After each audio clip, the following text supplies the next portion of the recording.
Hello and welcome to the local campaign, helping voters make an informed choice in the upcoming municipal elections. I'm Kim Wilson and I'll be your host this evening. Tonight we have the Waterloo Ward 6 debate. Waterloo's 6th Ward is located in central Waterloo. It's bordered by Beringer Road and Albert Street to the north, University Ave and Weber Street to the east, the City of Kitchener to the south, and Fisher-Hallman Road to the west. Some features within the ward are the Beechwood neighborhood, the University of Waterloo, and Columbia Lake. There are 3 candidates vying for the Ward 6 council seat, and they are incumbent Jeff Henry, William Hodgins, and Oliver Campbell. Speaking order was drawn before the debate, so with his opening remarks, here's Jeff Henry. Hello, and thank you to Rogers for hosting this debate and all of the debates to help residents of Waterloo be informed this municipal election. Over the last 8 years as your city councillor, I've delivered on my promise to build a more inclusive and sustainable city with stronger neighborhoods, safer rental housing, better infrastructure, and real choices in transportation. Because I know that working with you and listening to you makes everything that we do at City Hall work better, we've been able to make a lot of progress on key issues facing various parts of Ward 6. Together we've restored Clare Lake and built a new playground for our children to enjoy. In Northdale we came up with a new plan and it's transformed the neighborhood into a better designed, mixed-use and vibrant community. Because of the work we've done on rental housing with the new bylaw, we found and fixed fire, electrical, and zoning violations, hundreds of them, to make sure that rental housing is safer for everybody that lives in them. We've expanded our trail and cycling network, beginning to really connect them so people have alternatives other than driving to be able to get around our city.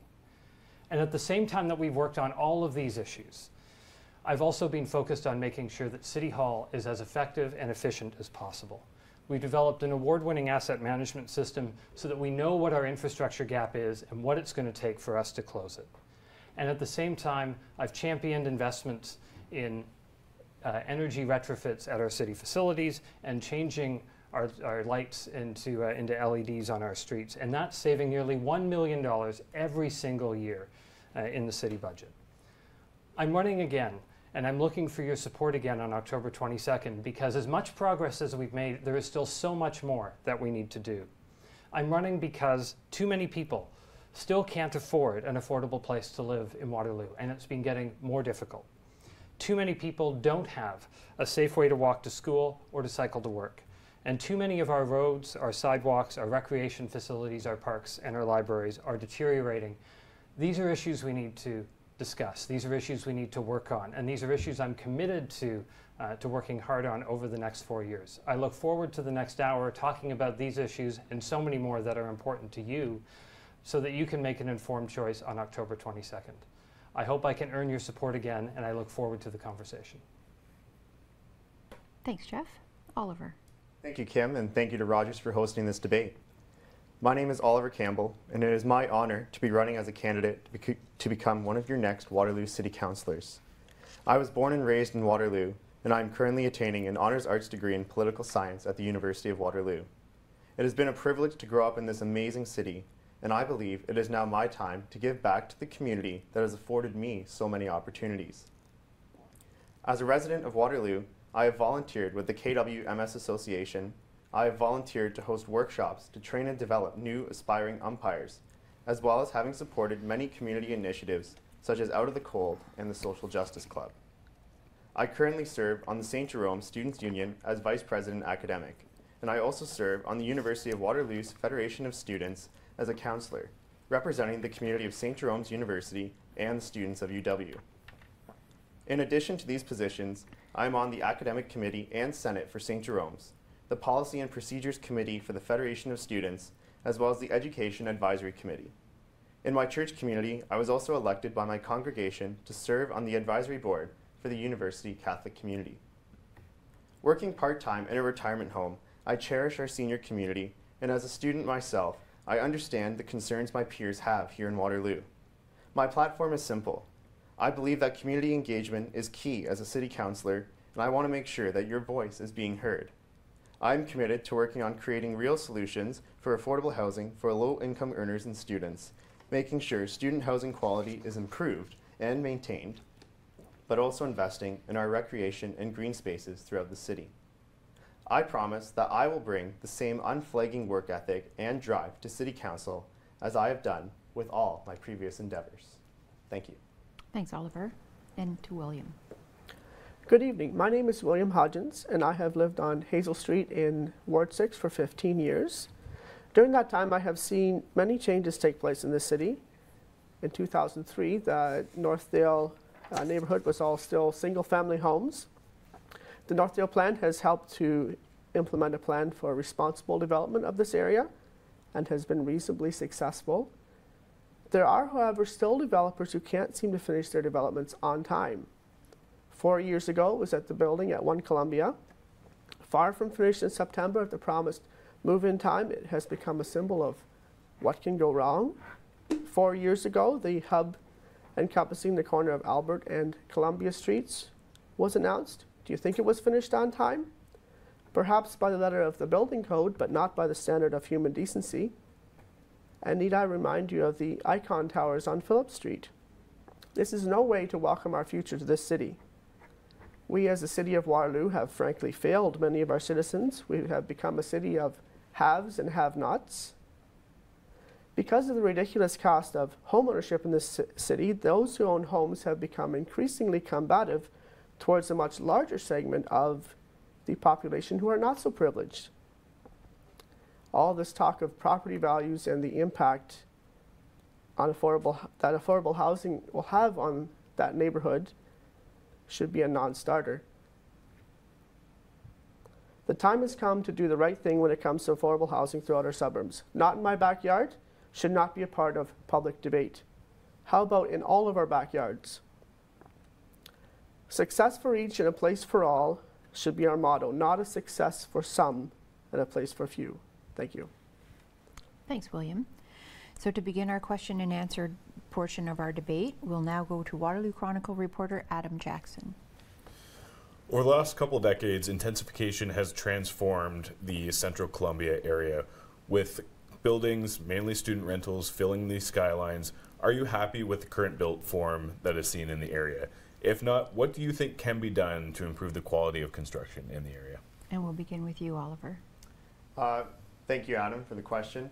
First off, I'd like to say I'm happy that the City of Waterloo has worked to provide more student housing for students. I know there was a shortage previously, and it is nice to see that there are more options available. I am, however, disappointed in the lack of affordability for these units. With the amount that we have, there's no reason why that students should be paying almost $800 a month for a single unit.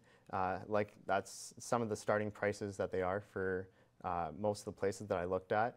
It is an issue, as William has mentioned, about units not being finished. I know people that are still living in these apartments, such as Icon, that still haven't been completed, and to be honest, that is quite shameful.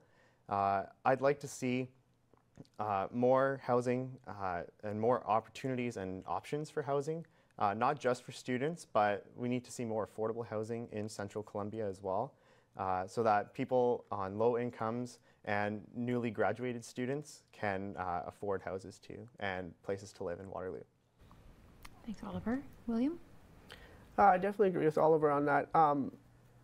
This whole thing of student housing and all these glorious new condo towers going up, the affordability is lacking, and the fact that these developers feel like they can just put up a bunch of luxury housing, and that's unfortunate, because the fact of the matter is not everybody can afford, like you said, $800 a month to live in a single unit. I mean, my brother and I are fortunate. We live on Hazel Street for the last 15 years. We spent $880 for a 2-bedroom, all included. That's unheard of. That's because we've been there for 15 years. And so we need to encourage developers to consider the fact that there are other segments of the population that need to be served, and perhaps the student population is becoming saturated. And we need to consider placing some of those developments in other places than just the Northdale area, perhaps on Hazel Street and some of the surrounding neighborhoods. Thanks, William. And Jeff? I think you'll find that we have a fair amount of agreement on many of the challenges that the people are facing tonight. When I look back 8 years ago to when I came onto City Council, what we heard most frequently from students and from residents alike was what was being built just didn't work. It was too many people in too little space, without any amenities, put up very quickly, and without any sense of a positive aesthetic or of decent design.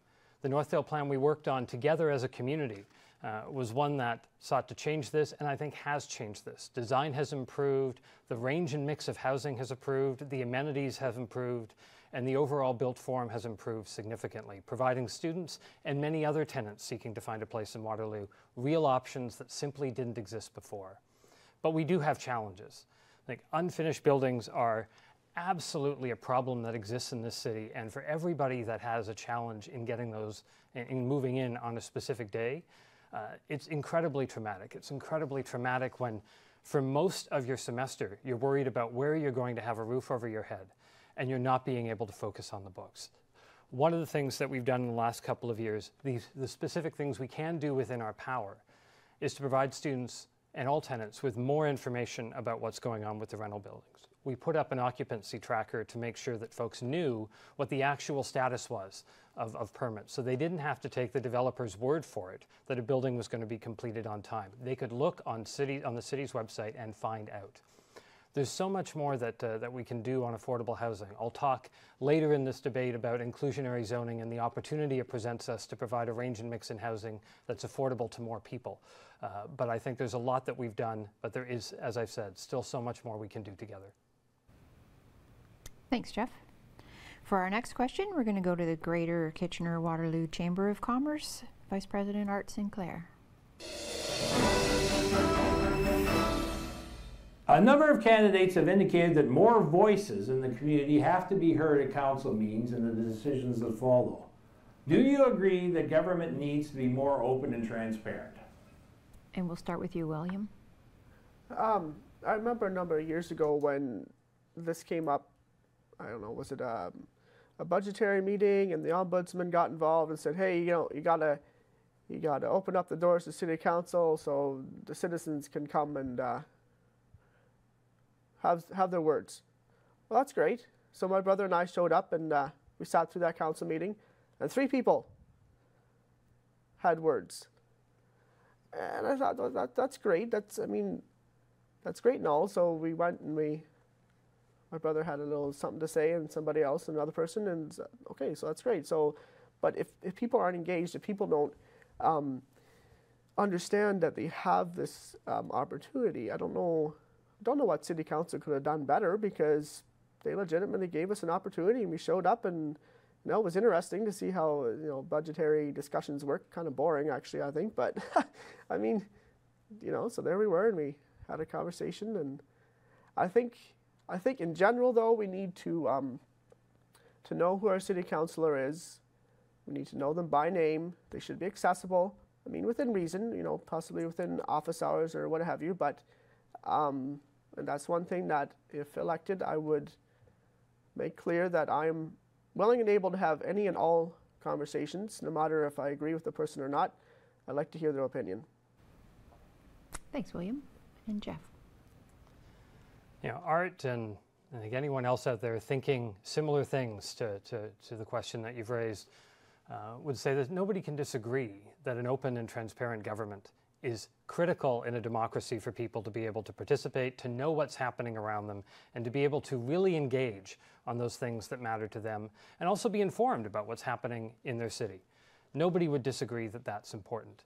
The challenging part, as William has mentioned, is how, right? And one of the things that I know we've spent a lot of time thinking about is how to engage this increasingly digital community that thinks much more and accesses much more information online. We led an initiative across the region that every other municipality has picked up called Engage Waterloo, because we knew people wanted to contribute their ideas to various policy issues online. So that's something that you can do. And we're getting a new tool later this fall that will let us do even more to be able to solicit your opinions on a variety of issues. On budget matters, After that first year, what we did was we took the budget on the road. We went to recreational facilities and libraries across the city, showcased some of the key decision points council was facing, and asked what your opinion was. We took that information down. We brought senior staff out to be able to answer your questions. I attended a number of these in person and read every single comment that we received. And we received a lot of comments online. We received a lot of comments in person, but we know there's so much more out there. So I think we're all looking for new ideas and new ways to try to engage the public on a wide range of issues. We've done a number of new things, but I'm always interested in hearing more. What do you think we can be doing better? I'd be happy to hear from you. I'm always happy to hear from you, because together we can make a big city, a big and better city that works for all of us, and we need to hear from you to be able to do it. Thanks, Jeff. And Oliver. I 100% agree. City Council and all levels of government should be transparent to the people that they serve. I think while digital communication is very important in our 21st century, you have to get down to the root of things, and it all matters, personal communication and face-to-face contact. I think what makes me special as a candidate is I can truly represent the students of Waterloo. I'm easily accessible anytime. If you want to meet up, I'm happy to do that. I'm very impressed with the people that have reached out to me and asked to have a coffee. It honestly has been so rewarding to be able to meet people face to face at the doors in the coffee shops, hear their concerns, but most importantly, get asked the hard questions and have to research for them, what can I do for you? I think that matters, especially like the budget, things that are so important, they have to be open and transparent, that process. After all, for the students, it is your future here at Waterloo. And then for the permanent residents here, maybe the older generation, it's your children and your grandchildren's future too. And I'm here in the long run, and I am all about investing in our future as well. Thank you. Thanks, Oliver. Next question, Adam. In 2012, the City of Waterloo's rental housing bylaw was passed by City Council in an attempt to improve living conditions in student rentals. Landlords have since battled the decision, claiming that it transfers costs onto them and then onto the tenants as well. Do you believe the rental housing bylaw has worked as intended? If not, how do you think it can be improved? And we're going to start with Jeff. So I think what was really important in the rental housing bylaw was to make sure that we provided a safe place to live for everybody in this community. And tenants matter as much as anyone else, whether they're students or whether they're here for a longer term basis. And that was our goal in passing the rental housing bylaw. So it would give us the tools to be able to make sure that that promise was a reality.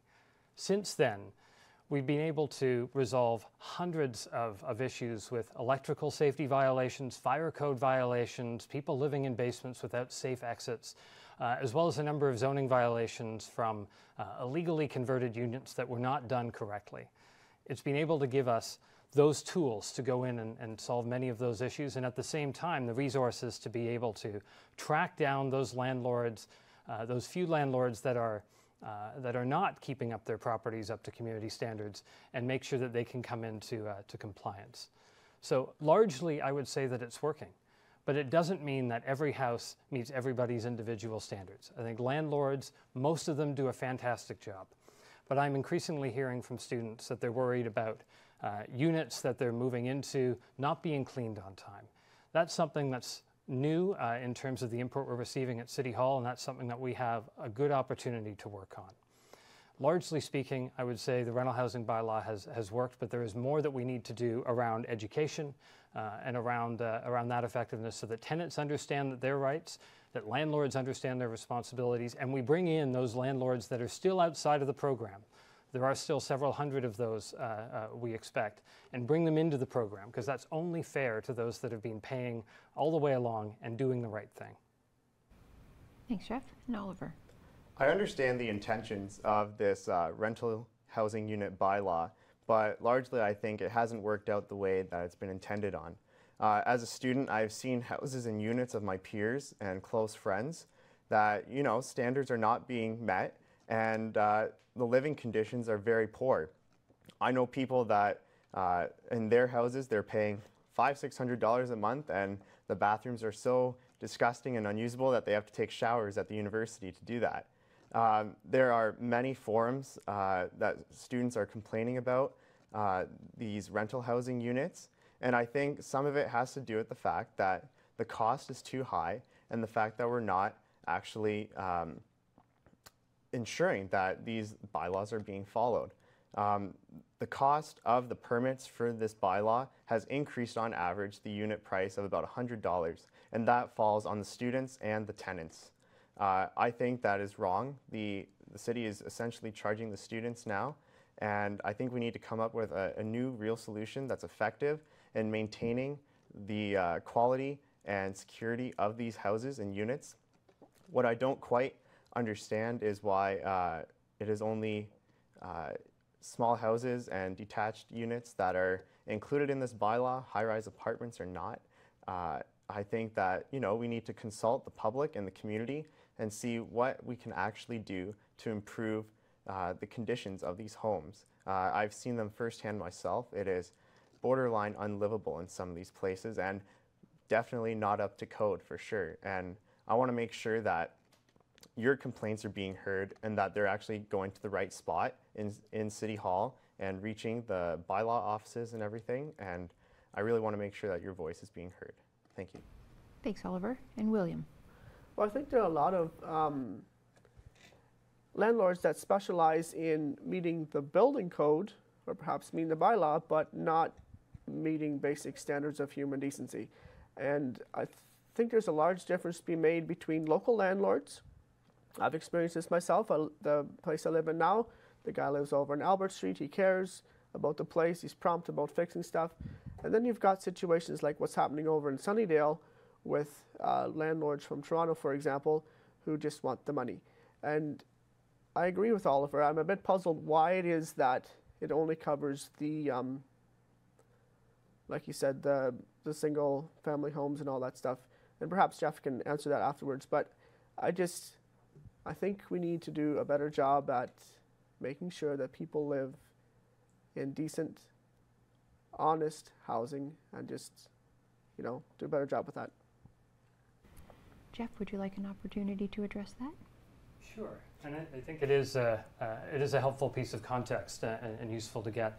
When we were scanning the environment of what was going on in housing, there were a number of things that led us to focus on the residential properties rather than the high-rise complexes. It's not that there weren't some challenges that were existing in the larger apartment buildings. It's that the problems were much more acute on the ground in the residential spaces, and that those larger apartment units have to go through various higher levels of building code expectations in terms of site plan, in terms of how those properties are going to be managed. So there's more visibility through more traditional routes inside City Hall to be able to deal with some of the external challenges and some of the internal challenges of those buildings. And we thought they were well regulated. But these are things that we continue to look at, and as complaints track up, it's always worth considering whether it's crossed a threshold where they're as problematic as the residential low ground oriented units that we initially tackled a number of years ago. Thanks, Jeff. Next question to Adam. Time and time again, developers come to City Council asking for what are essentially exceptions to the rules to allow either taller developments or more dense projects. The city does have tools such as density bonusing to ensure that it receives compensation for these exceptions. Do you believe the city gets its fair value from developers? And we'll start with Oliver. I've heard this question at the doors quite a bit. Why is City Council constantly making exceptions to developers? And my answer is this. If we have rules, they should be followed, and if they're constantly being broken for developers, then we need to take a look at them again. As a city councillor, I would like to consult the public as to building permits and height restrictions and zoning laws, and I think that we can do more to work with developers to include affordable housing, use our inclusionary zoning laws that came out this past year, and I think that the city is getting not quite enough value for the amount that we are giving the developers in terms of business and opportunity and growth opportunities as well. Thank you. Thanks, Oliver. And William? Well, I think the question ought to be, is the population getting, are the citizens of Waterloo getting the benefit from those exceptions? Because I think it's great and all if, you know, the city gets an extra $1 million or whatever, or, you know, maybe the developer pays for some, perhaps they could pay for some parks or possibly put in some more affordable housing within those units. I think there are ways that we could to reconsider that a little bit and say, hey, what are some ways that we can benefit those who truly need it? City Hall can use the money, I'm sure, but I think it would be worthwhile for us to consider benefiting those who need it most. Thanks, William. And Jeff. Yeah, I think this is certainly a question that people ask a lot. Why are there so many exceptions that often come forward when there's a zoning bylaw amendment? I think one of the things that's been driving this conversation and this friction over the last number of years was the gap between our official plan, that high-level blueprint for how the community had decided it wanted to build, and our zoning bylaws, which were largely written in the 40s and 50s and only moderately updated. There was a gap between our community's plan and between the rules on the ground. Council closed that gap earlier this month. It took us longer than it should have, but we wanted to get it right and do the due diligence to listen to as many different members of the public as possible on how to implement that community vision and plan. Going forward, I expect a lot fewer variances coming forward from the development community that would truly be site-specific and not simply trying to implement our plan for us because we hadn't got there yet. And so I think the tension around that ought to go down. In terms of, I know, Adam, you'd mentioned density bonusing. That's a very particular kind of tool that's actually fairly rare in terms of the number of times that it's come forward to council. And that's a tool where we do try to make sure that the community around the development that is impacted by larger height or density than our plan envisions benefits from that development. This includes parks, it includes affordable housing, it includes a number of other opportunities to improve recreation space and streetscapes and all sorts of areas that the public around those developments can benefit from. It was certainly a very controversial one at the corner of King and Bridgeport very recently. That was something I couldn't support. It was too much of a variation from the city's plan. It was too much of an infringement on the historic core of King Street that we'd worked so hard to come together to protect with very specific policies. I happened to be alone around the table on that view, but I thought it was very important for us to hold the line on our view of our historic core and to hold fast to our official plan that the community had worked so hard to create. Thanks, Jeff. For our next question, we go back to the KW Chamber of Commerce, Vice President Art Sinclair. The recent provincial election focused on two-way, all-day GO train service, which is widely supported throughout the region of Waterloo. What other transit and transportation projects should the cities and the region of Waterloo be working on? And we'll start with William. I think it'd be worth considering putting in some transit-only lanes, transit/high occupancy vehicle lanes. I have an idea for Columbia Street from Lexington all the way down to Fisher-Hallman. I think if we were to take those outside 2 lanes and transform them into transit, high-frequency transit, high occupancy vehicle lanes, and then the existing bike lane and the sidewalk would be transformed into a shared pathway, kind of like they've done up by Conestoga Mall. I think that would be a start.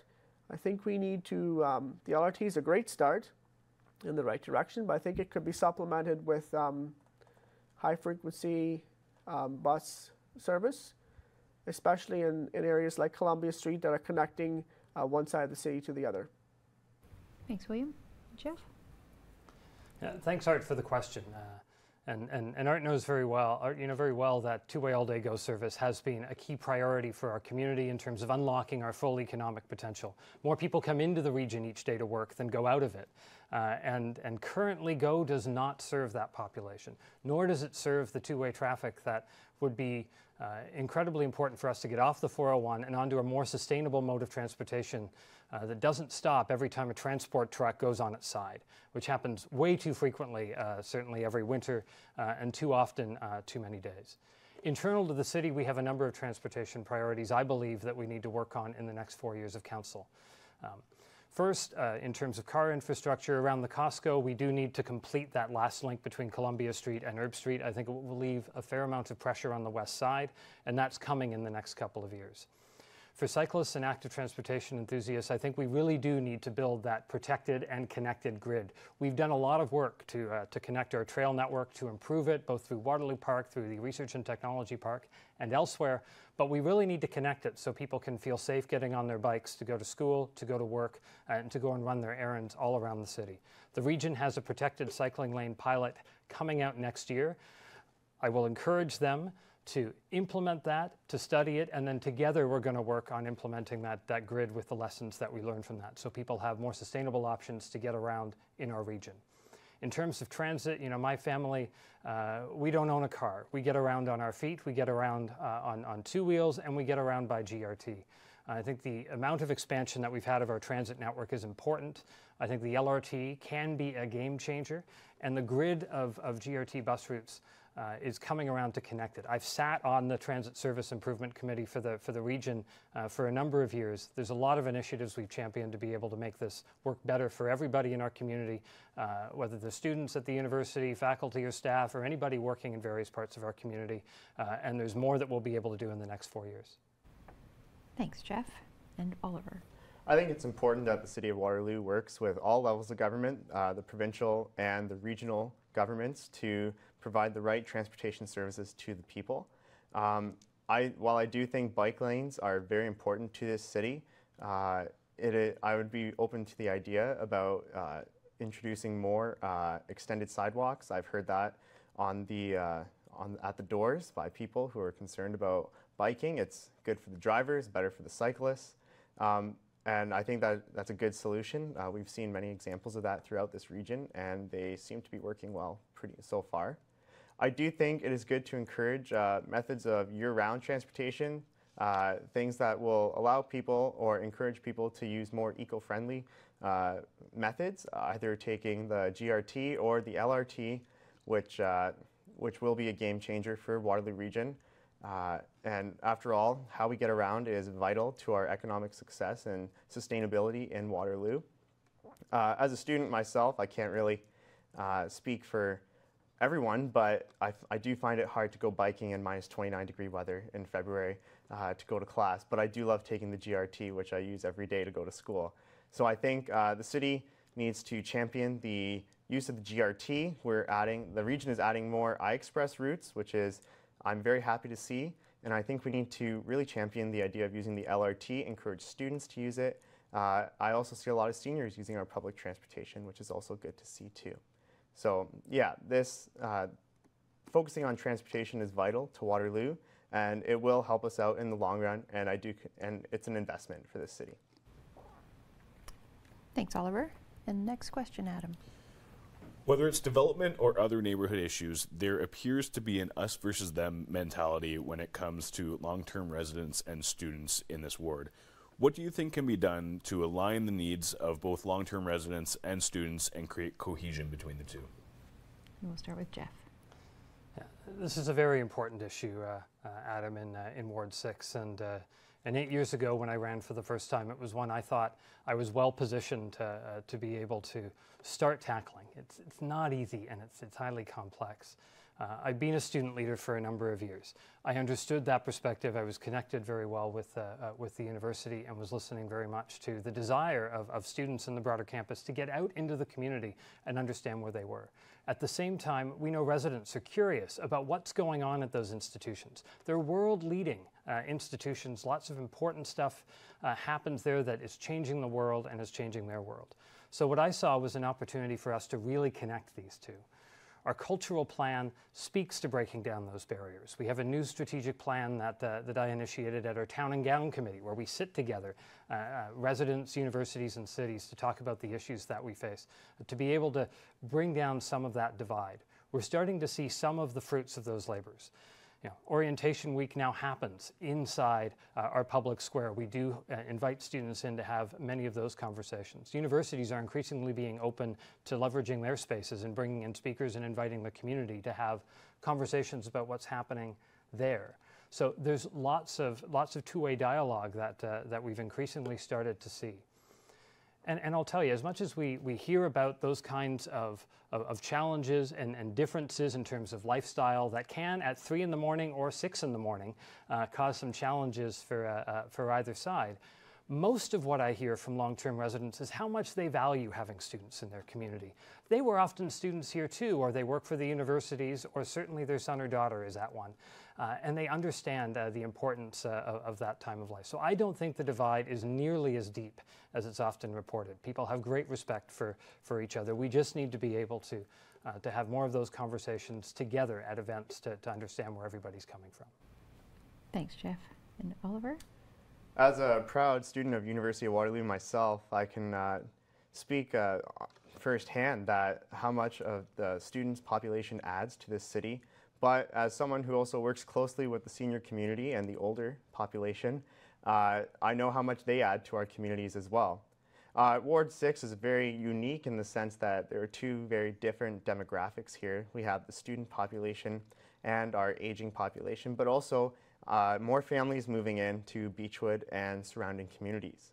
I think it's important that we develop programs to include, that have events to include both demographics of people.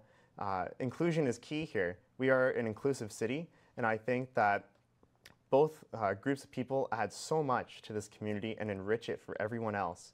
And as a city councillor, I will just work so hard to promote that and create new initiatives to bridge the shrinking gap between us two. Thanks, Oliver. And William? I suppose it wouldn't hurt us sometimes to have a little bit more patience with one another. I'm an Uber driver. I spend a lot of time driving students around, and they're fascinating people.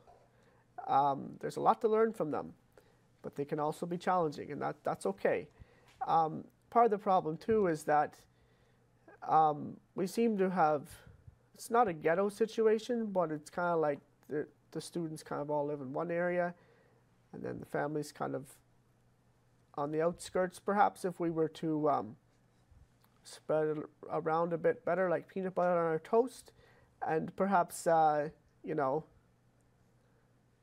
be a little bit more sensible about, hey, why don't we encourage developers to build something for families on the outskirts of the student area, instead of, you know, just kind of everything's all in one spot and we don't interact with each other. If we, you know, Hazel Street has changed a lot over the years. It used to be a lot of students in those apartment buildings, and then the high rises went up close by, and so it was kind of a vacuum situation was created.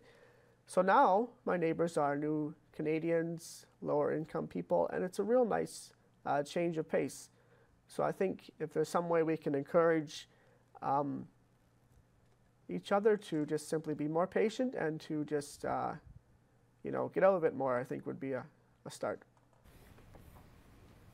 Thanks, William. Next question to Adam. The cost of housing to both purchase and rent is increasing across the city and across the region. What do you think the city can do to help make housing more affordable for people of all needs? We'll start with Oliver. I think the introduction of the new inclusionary zoning bylaws for landlords and building constructors, I think it's a good start. And I think we need to work hard as a city to see how can we lower the cost for low-income earners as well, without having to give us a loss and making sure that, you know, these construction companies and developers aren't afraid to invest in Waterloo region and Waterloo specifically as a city. In terms of renting, I think this goes back to the renting bylaw. We have to reevaluate it, how it's being run. I think targeting just specific homes and detached units it really cuts down the competition. And I think if we leveled the playing field, it would reduce the cost for everybody here. And I think, like, I've spoken with people on the streets. They've approached me. I remember speaking to a 71-year-old man saying that he would love to have a student living in his house. That way, since he lives alone, he can get them to help him with his yard work or shoveling the driveway as he's aging, because he wants to live in his house as long as he can. But he he chose not to because of the high prices of the permits to be a landlord for these with these rental housing bylaws. I think that the city does need to create more affordable housing, especially for recent graduates. And if we can get as much of the private industry to foot the bill for that, and I think offer more incentives for them to develop in this area, more affordable units, I think that's a great start. Thank you. Thanks, Oliver. And William? When it comes to affordable housing, I don't think one size fits all. In fact, I think one size fits nobody. If we are naive enough to think that we can just put in a certain type of housing in a certain area and that will take care of the affordable housing issue, we're wrong. I believe, and I know it's a bit controversial, that perhaps we should consider putting some 5 or 10 or possibly 15-story apartment buildings in some non-traditional areas, such as the suburbs. Perhaps if we were to put them on a place or a cul-de-sac or some out-of-the-corner area of the neighborhood might be wise. I think we also need to encourage the development of single-family homes for the rental situation of the low-income housing, because there's a lot of families who simply, it's not appropriate to put them in a 3-bedroom apartment. And a lot of the low-income housing over the years has been pretty awful looking. So I think we need to encourage single-family developers to say, hey, if you'll hold on to, let's say, 5 of your houses out of the 100 you're building in this neighborhood, the region will kick in the difference between what the family can afford to pay and what you feel you need for the market rate. And we'll give you a cut on the property tax, and you guys will get the benefit of doing the right thing, and you'll still get the rent from that building. Thanks, William. And Jeff? Certainly affordable housing is an important issue in this election, in this community, and in this country. I mean, there are lots of pockets of increasing unaffordability in many centers, and Toronto being a huge problem for many people has spilled over into many of the surrounding regions. And I think that's what we've seen in the last year and a half here, is that we've become connected to that broader Toronto market, and that has caused prices to shoot up faster than they've ever done before, leaving more people feeling like they're not able to get up on the rung of the property ladder, either to rent a place or to be able to own that own space for themselves and their family to grow. Inclusionary zoning, which was passed by the last provincial government finally in April, is the tool that we can use to be able to ensure that developers do their part to solving the affordable housing crunch in our community. We can require, as part of inclusionary zoning bylaws, that developers set aside a certain percentage of units in any new development that they build of a certain size. We've got a number of studies we have to do, but I've been working very hard over the last 6 months with staff in our departments and also with our neighboring municipality. And this is a joint initiative that the cities of Kitchener and Waterloo are going to be undertaking together because of the leadership I've shown and of the work that I've done working with our staff to put it on the radar and put it high on the priority list, because developers do need to do their part in making sure that we have moderately priced housing back into our communities, so that middle-income families are able to get up on the ladder. And the lower-income families, the National Housing Strategy is a tool that the federal government's provided that the region really needs to work on. But I think we can introduce some of our city-owned lands in various parts of the city to help that strategy come to fruition, not just in the core, but in all parts of our community, because everybody deserves to be able to find a place to live right here in Waterloo. Thanks, Jeff. Next question, Adam. Not many of the details are known yet, but in a few months, municipalities will need to make a number of decisions about how marijuana retailers are treated. Do you believe Ward 6 is an appropriate location for a marijuana retail store once they become available? And we'll start with William. I mean, marijuana is controversial through and through. I think we need to exercise some wisdom in this. But I do think that certain areas of Ward 6 would be a reasonable place to put a dispensary. I think of, hey, perhaps One Columbia. You know, One Columbia has been vacant in the ground floor in the retail space since it was built 5 years ago, 4 years ago. So I'm joking, but I'm just saying one of those retail spaces in some of those buildings might be an appropriate place to put it. Thanks, William. Jeff? Adam, I think that's a good question, but based on the bill that was introduced by the provincial government, it's a question that's out of date. We don't get to decide where in our city a marijuana retailer operation would go if we invite them in. The province has said that they'll put a ring around schools, but we have no local authority to tell anybody where anything will go. And I think that's wrong. And I think for a government that ran on being for the people, on trying to give power back to municipalities so that they could choose how their own community would develop, it was a shot in the face, I think, to municipalities from the Ford government, that they would withdraw any planning power we actually have to cite these developments. So on the question specifically, should we have marijuana retailers in our community? We're going to have them probably just outside. You'll be able to order online. I think having the jobs and the revenue inside the community makes sense. But without local planning authority, so we can make sure you don't have a concentration where an entire strip mall becomes full of marijuana retailers, where that's the number one thing a landlord can put into their space to be able to fill that gap, you lose the diversity of retail in a community that I think makes many sectors vibrant. In Uptown, in Northdale, in so many other parts of our community. So we need to ask some serious questions about the provincial government before they pass this legislation, because without local planning authority, it would be a very difficult proposition to say we should be in, because the community will expect us to be able to plan our own community, and this provincial government proposes to take that right away from us, and that's not okay. And Oliver? Yeah, it's a very hot topic and a hot button issue.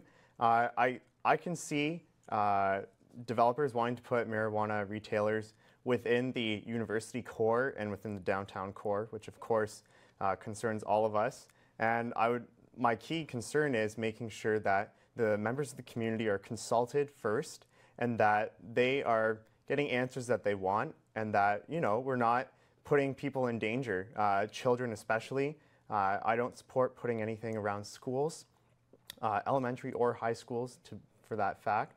But I think a key thing is, while we don't have the jurisdiction to place dispensaries in our city or municipality, I think we need to work with the provincial government, because it is the government that we have right now. Our relationship with this provincial government can improve, especially with MPPs that were elected within this region. And I think that developing a relationship with this government is going to be key to this city and this region for many years to come. As a city councillor, I'm willing to do that, and I want to make sure that Waterloo is in the best interest of the provincial government. Thank you. Thanks, Oliver. One more question, Adam. As with other urban wards in Waterloo, park space is at a premium in Ward 6. Do you believe there is a shortage of park space in the ward? If so, what is your plan to create more? And we'll start with Jeff. So Adam, it's an important question. Absolutely, there's a shortage of park space in Ward 6, particularly on the east side of Ward 6, east of the University of Waterloo. There are no publicly owned parks in that portion of the ward, except for Veterans Green, which has a very specific purpose that doesn't lend itself to the wider variety of park usage that we need to have. The Northdale plan that I worked very hard on knew that this was going to be a priority to make sure that that neighborhood was going to be attractive to a wider demographic and had the potential to attract them. So over the last few years, the city has used developer contributions of parkline money that they have to provide when they build to buy new parkette spaces along Hickory Street. We'll start that design process next year. And I think that'll be a really pivotal moment for that community to be able to finally have some outdoor space, which is so important when you're living in a higher density unit, to be able to have that front yard out there where you can recreate. And it'll be the first time that we design a park specifically for younger adults and students. So it'll be, I think, a very important moment for the city and project for the city.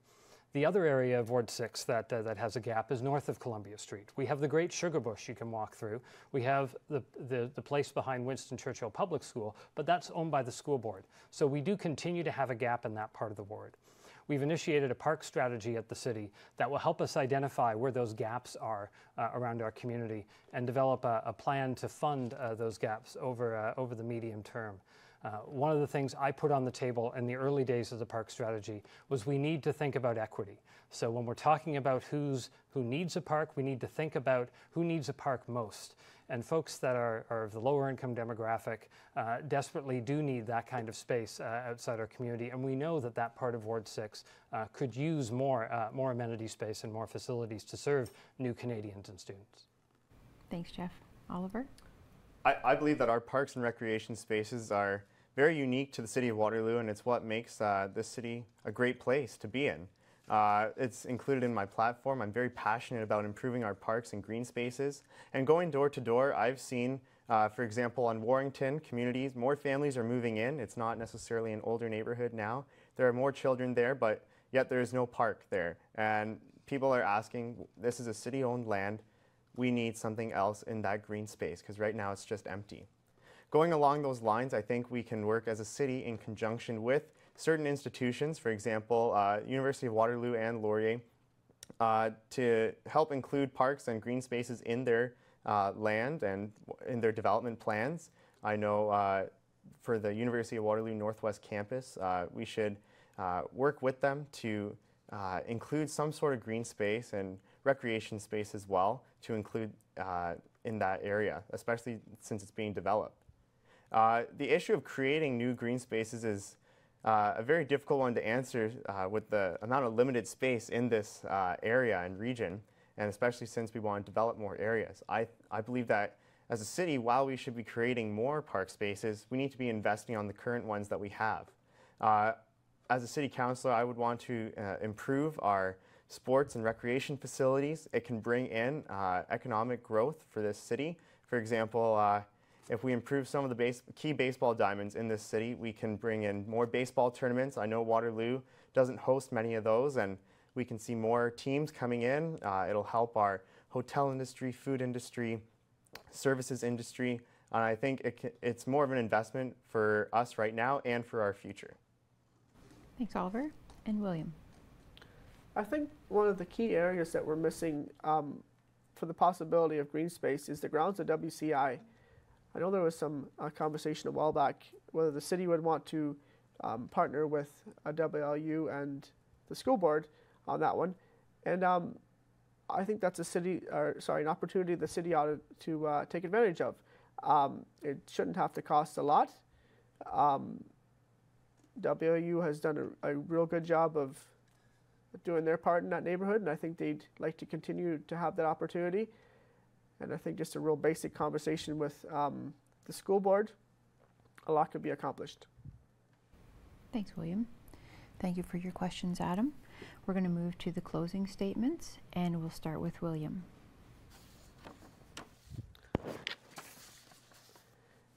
In closing, I want to remind my opponents and the viewing audience that with great privilege comes great responsibility. Gone should be the days when homeowners loudly protest the idea of affordable housing in the suburbs and are met with open ears. Both sides of this discussion need to be considered. How about in all of our backyards ought to be our slogan. We need to do much better, and with a little creative consideration, I'm confident we can accomplish this. Students need to be considered an integral part of the fabric of our city, and that includes ensuring that they have a decent, affordable place to live at the time it was promised. Whereas the city of Waterloo is a marvelous place to live, it hasn't always been the case for all, and it is incumbent upon us that each one of us do our part to ensure that everyone has a decent, affordable place to live. No excuses. Thanks, William. And Oliver? I believe that it is time for new leadership and representation in Ward 6. Someone that can offer a fresh, young, and innovative outlook on issues currently facing the city. I will provide residents with a much-needed youthful voice on City Council, and I will make sure that it will be heard. I grew up in Waterloo my entire life, and Ward 6 holds a special place in my heart. For many years, my grandparents lived in Beechwood, and I spent a large part of my childhood there, taking swimming and tennis lessons at the community pool, as well as participating in water polo tournaments. My family has deep ties with the University of Waterloo and St. Jerome's University, my parents both being alumni, and my grandfather being a professor and chair of the philosophy department. As a current student of UW, with all the volunteer work that I do with the school, I can honestly say that this ward has become home to me. Some folks ask me why I think I'm qualified to be the city councillor for Ward 6. I was the first person in my high school to finish in 3 years with a final average of 95%.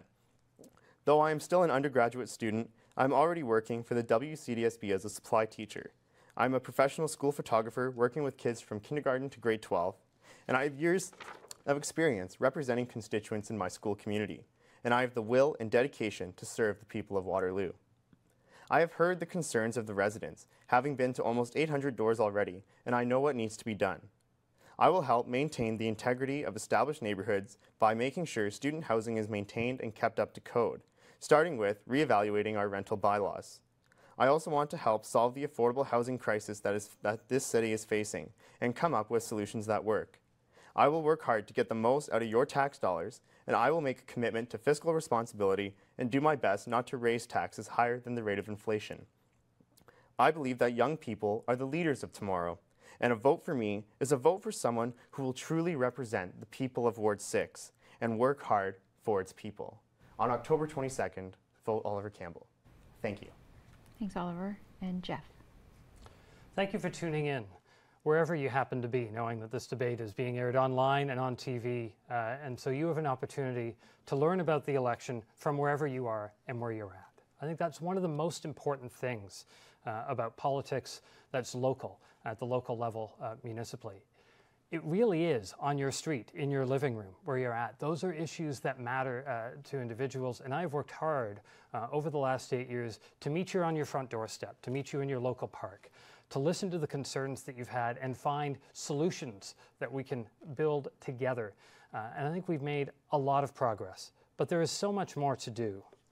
The challenges that we face as a community, and you've heard many tonight, are not unique, but together we can find Made in Waterloo solutions. We're an innovative community, and we can get this done. I have a detailed plan to be able to build more affordably priced housing, to save money, protect our environment, and fight climate change at the same time, and to fix our infrastructure, because we can't wait for Justin Trudeau or Doug Ford to solve it for us. It's not going to happen. We need to do it right here. I'm ready to roll up my sleeves and work hard for you for another 4 years as your city councillor, as your voice at City Hall, as the boots on the ground in your neighborhood to help you address the concerns that you're facing and come together to find collaborative solutions to solve the problems that you're facing at a neighborhood level, and to work with my colleagues around the council table, staff and industry to solve problems that we're facing at a city and a regional level. I have the experience to get the job done and the plan to be able to do it. I would be honored to have your support again on October 22nd. Thank you for watching. Thanks. And I'd like to thank the candidates for participating in tonight's debate. And be sure to tune in to Rogers TV on October 22nd for up-to-the-minute results. Thank you for watching, and good night.